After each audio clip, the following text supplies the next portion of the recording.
Culture Média jusqu'à 11h avec votre invité Philippe Vandel.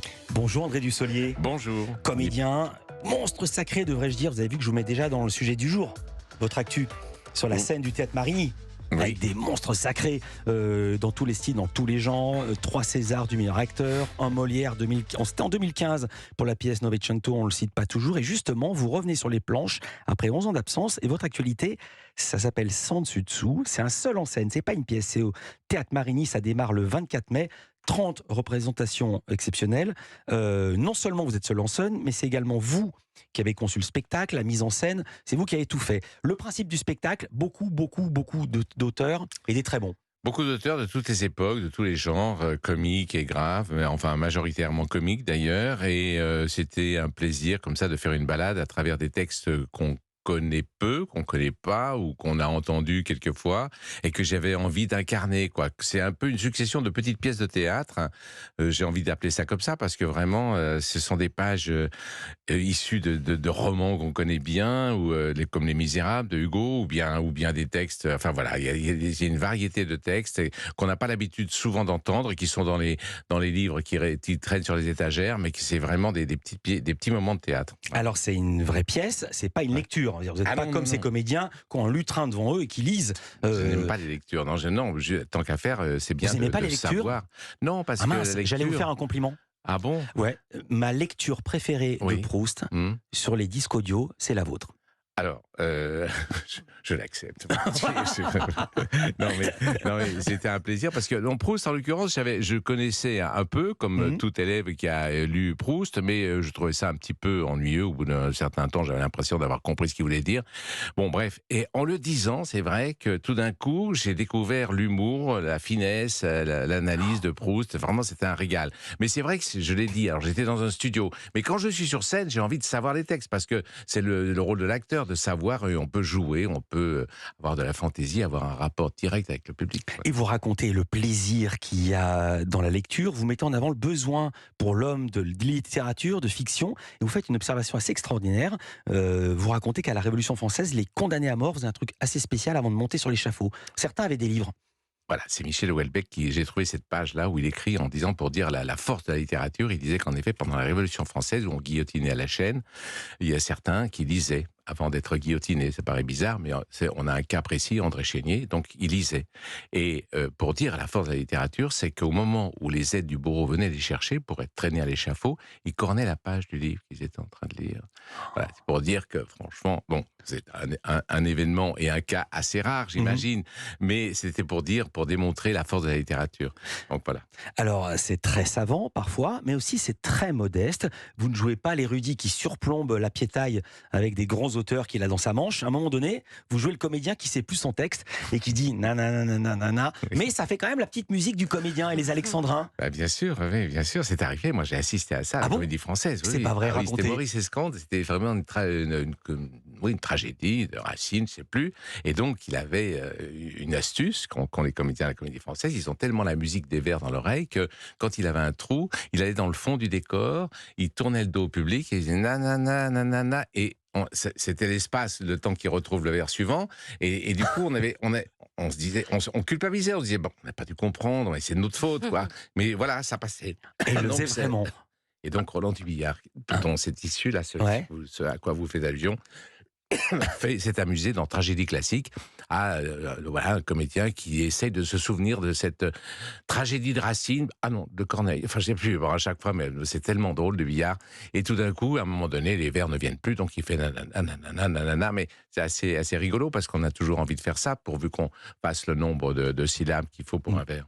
Et me revient une histoire qui arrive de l'anthologie de l'humour noir. Vous connaissez l'histoire du type qui monte sur l'échafaud? Le type monte sur l'échafaud. J'en connais plusieurs. Alors moi j'en connais une, il loupe une marche, il dit décidément. Alors voilà, c'était alors moi c'est Malesiable, ça s'appelle la même chose, et il monte l'échafaud et il heurte la première marche et il dit mauvais présage.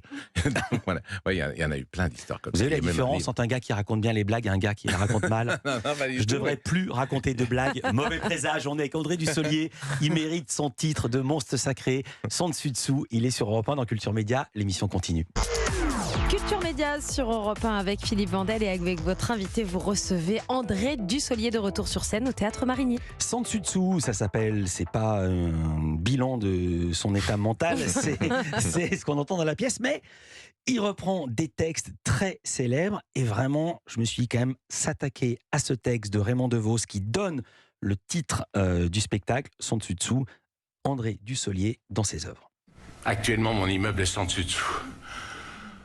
Tous les locataires du dessous voudraient habiter au-dessus. Tout ça parce que le locataire qui est au-dessus est allé raconter par en dessous que l'air que l'on respirait à l'étage au-dessus était meilleur que celui que l'on respirait à l'étage en dessous. Alors, le locataire qui est en dessous a tendance à envier celui qui est au-dessus. Et à mépriser celui qui est en dessous. Moi, je suis au-dessus de ça. Si je méprise celui qui est en dessous, c'est pas parce qu'il est en dessous, c'est parce qu'il convoite l'appartement qui est au-dessus, le mien. Remarquez, moi, je sais très bien mon appartement à celui du dessous, à condition d'obtenir celui du dessus. Mais je compte pas trop dessus. D'abord parce que j'ai pas de sous. Ensuite, au-dessus de celui qui est au-dessus, il n'y a plus d'appartement. Alors, le locataire du dessous qui monterait au-dessus obligerait celui du dessus à redescendre en dessous. Or, je sais que celui du dessus n'y tient pas. D'autant que comme la femme du dessous est tombée amoureuse de celui du dessus n'a aucun intérêt à ce que le mari de la femme du dessous monte au-dessus. C'est pas Alors facile. là-dessus... Ouais, et là-dessus, ça continue. Faut du courage pour passer après DeVos. Oui, Surtout c'est avec un vrai. texte de référence, un texte connu. C'est Alors, pas comme exhumer un... Il y a des sketchs de DeVos auxquels je n'aurais pas touché parce que c'est vraiment tellement lié à la fois son écriture et son interprétation. C'est vrai qu'on peut pas dissocier les deux. Mais celui-là était tellement bien écrit que je me suis dit, oh là là, c'est trop tentant de le faire et je vois quand même que ça fonctionne bien. J'avais mesuré un petit peu l'effet qu'il pouvait avoir déjà avant de faire le spectacle. Et puis bon, voilà, ça s'est confirmé avec les spectateurs. Mais celui-là, voilà, celui-là, n'importe quel comédien, je pense, peut l'interpréter et trouver son compte. Non. Mais il y en a Pas d'autres. n'importe quel Non, comédien. pas n'importe quel non, comédien. non, tout le monde dit, dis donc. Il y en a plein, on peut se dire, n'est pas DeVos qui veut. Voilà. Enfin, DeVos, c'est vrai, mais on a peur d'y toucher. Il est arrivé la même chose avec Sacha Guitry. D'ailleurs, personne n'osait jouer du Sacha Guitry. Puis un jour, Robert Lamoureux, alors ça va rien dire aux jeunes générations, mais a osé jouer du Guitry et c'était formidable aussi. Donc ça veut dire que quand c'est bien écrit et bien interprété, bah, ça marche. Ah bah tiens, justement, sur ce coup-là, j'avoue mon ignorance, j'ai lu que c'était inspiré d'une pièce de Guitry un soir quand on est seul. Le spectacle global. Ça commence comme ça, c'est-à-dire c'est un homme qui est dans la rue, le bruit, Paris, enfin ça me ressemble beaucoup, j'en peux plus de cette vie émiettée dans Paris est difficile et voilà, stressante quelquefois, et donc tout d'un coup cet homme rentre chez lui et il dit « j'ai jamais été aussi libre que lorsque je suis enfermé ». C'est un peu le texte de la pièce, c'est une pièce en un acte.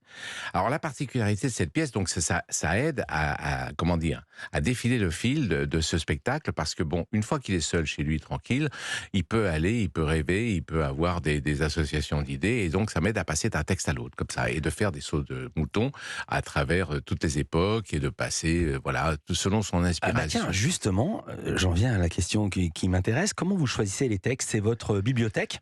Bah, c'est Ou est-ce que tout vous avez travaillé pour Ouais. ces spectacles? Ouais. Ou est-ce que vous êtes dit, tiens, je vais mettre en scène ce qui, moi, me séduit? C'est l'accumulation de textes que j'ai aimé dire, que j'ai aimé jouer et que je trouve formidable. Et voilà, je suis très sensible à la possibilité, enfin à la maîtrise du langage et qu'ont ces grands auteurs. Alors du coup, j'ai eu envie d'en faire un spectacle parce que c'est le plaisir que j'avais ressenti et que j'avais pu mesurer aussi quelquefois quand je disais un texte ou l'autre. Ça m'est arrivé comme ça dans une émission de télévision. Je pense un jour pour parler d'un film sur la rumeur. Et je dis, mais la rumeur, on en parle depuis toujours. Et je dis le texte de Victor Hugo qui s'appelle Le Mot, qui date de 1856. Et franchement, ça a surpris tout le monde, enfin les gens qui ont entendu ce texte-là, parce qu'ils disaient, mais c'est pas possible, il n'y a pas le mot pantoufle, il y a le mot etc. Ah oui, ça date de 1856, mais c'est tellement moderne, tellement bien écrit. Voilà, ça veut dire que quand c'est bien écrit, quand il y a du talent, ben, voilà, ça a l'air très moderne. Et attention, on n'a pas encore parlé de l'abbé de l'Athénian. Vous allez découvrir qui c'est, avec un texte absolument savoureux et même truculent. Et puis, on n'a pas parlé de la manière dont vous travaillez avec la vidéo. Il y a beaucoup de choses à dire. André Dussolier avec nous dans Culture Média. L'émission continue.